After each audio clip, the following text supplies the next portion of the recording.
Welcome to NCIX Tech Tips. Today's episode is going to be about the Asus Z77 lineup. They've really pulled out all the stops, and we're going to talk about what they've brought that is unique to Intel's latest Z77 chipset, supporting third generation Intel Core i3, Core i5, and Core i7 processors. The boards we're going to focus on are the Sabertooth Z77, the P8Z77V Deluxe, and the P8Z77V Pro. They have some unique features apart from each other, as well as apart from Asus's competitors.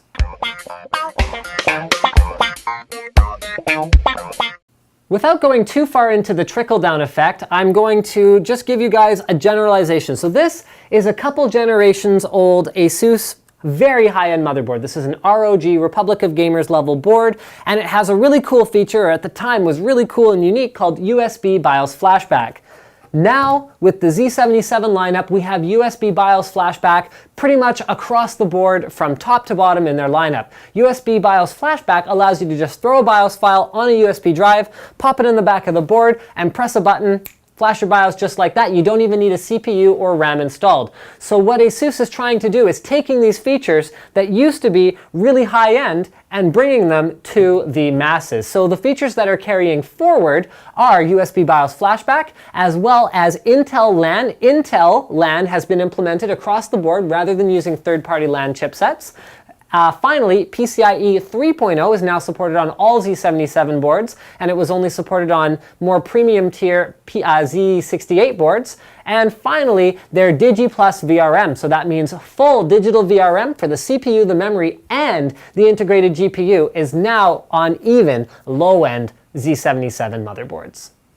Now, beyond support for the latest third generation processors, Z77 also has some really cool highlight features. So the PCI Express 3 we mentioned before is really neat. We also have Intel USB 3. So Intel has USB 3 support built right into the chipset. We are not going to rely specifically on third-party chipset manufacturers, although sometimes there can be advantages to that. More on that in just a moment. We also have support for Lucid MVP. So that is an upgraded version of the Lucid Virtue software that allowed you to get the best of the integrated GPU on your processor and the dedicated graphics card that you install. Virtue MVP is even better because it gives you performance boost no matter what combination you have. You don't have to worry about which ports you're plugged into, and last but not least, it eliminates tearing in supported games with supported drivers, with supported graphics cards, even when your FPS goes way above the maximum refresh rate of your monitor.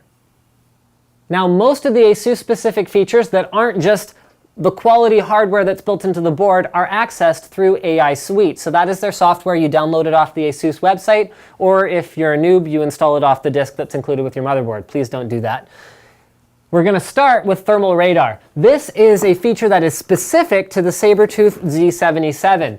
And what's cool about it is that it allows you to see at a glance the temperatures at a bunch of different sort of checkpoints all around your motherboard. So you can see that this board has the optional fans installed. It is running on an open test bench. Everything is running super cool. You can also monitor a bunch of other stuff, including the fan RPMs, the voltages on the rails of your power supply, as well as, see this? So you can see which fans you want to control on the motherboard itself. So as well as settings for the various fans on your computer. So for the CPU, I can set it to a variety of different profiles, including standard, silent, turbo, and user.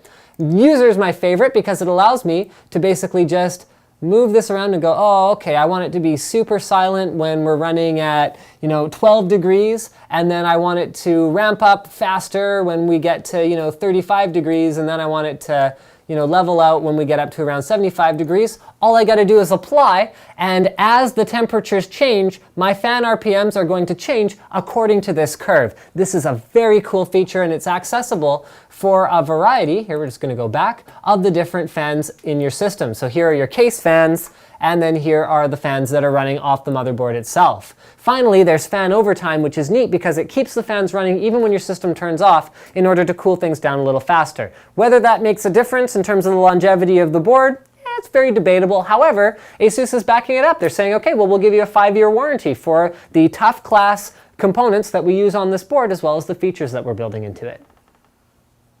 As an enthusiast, I love things like temperature monitoring features and dust covers for my PCI Express and RAM slots that come with the TUF series board, but things like fan control are great to have no matter what kind of a usage scenario you're in. And it goes really well with things like their, where were we here?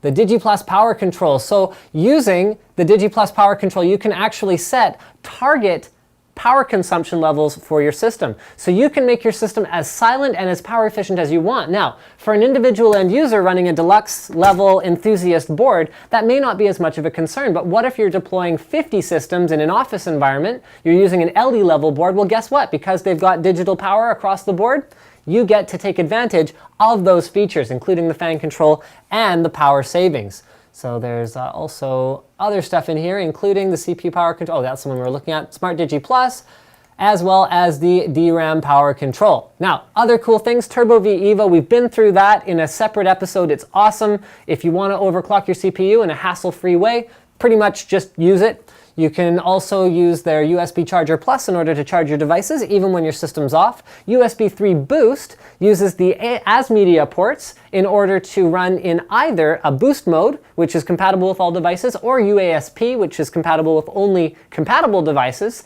in order to dramatically improve the performance of your USB 3 ports. Network eye control is cool because all you got to do is take various things, you can sort by what they're for, what they do, or what they're for, basically.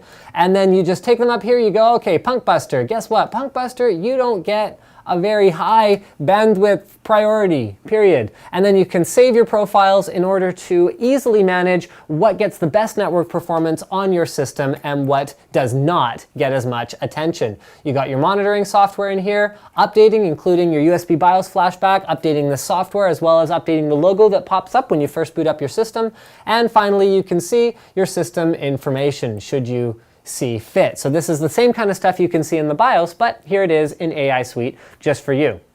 Now, not every feature is available on every board. You still have to do a little bit of research yourself to find out what exactly you want. For example, the Deluxe board has built-in dual-band Wi-Fi N. The Pro board has single-band built-in Wi-Fi N. They can both be used as an access point, but the Deluxe board is obviously going to offer better performance. It also has a PCI Express 3.0 PLX chip. That is a very expensive chip and allows it to better manage the balance of the PCI Express lanes in order to get the best performance from everything all at the same time. Last but not least, there's some other unique stuff, like for example, the Deluxe board has a Marvell chipset for its third-party SATA 3 6 gigabit per second ports, whereas the Pro board has an as-media chipset. The reason for that is that the Marvell chipset supports SSD caching, and for a high-end user, Asus feels it's more likely that you're going to have an SSD and then some kind of a separate drive that you want to maybe cache, like maybe you have all your games installed on it, so you can throw all your games on there, use an SSD for a cache, but you still want a dedicated SSD boot drive. This gives you that option, whereas the as-media controller performs slightly better in single drive applications, so this is more for people who aren't going to be running more complicated setups. So the Sabertooth board doesn't come with Wi-Fi. That's unfortunate, but you can't really have your cake and eat it too. What self-respecting gamer is really gaming over Wi-Fi anyway? You should get yourself an Ethernet connection or a Powerline Ethernet adapter. One other really cool thing that is supported on all but the WS board is Thunderbolt. So with reasonably priced accessory, you can actually plug it into the bottom PCI Express slot, plug in the included cable, and you can add Thunderbolt support to any one of these boards. They don't include it by default because it is very expensive, but if you want that option, you can have it. Last but not least, the Wi-Fi boards do support DLNA, so that means if you have a compatible device, you can stream media wirelessly to it without any fuss or muss. So thank you for checking out this Asus Z77 board feature showcase. Don't forget to subscribe to NCIX Tech Tips.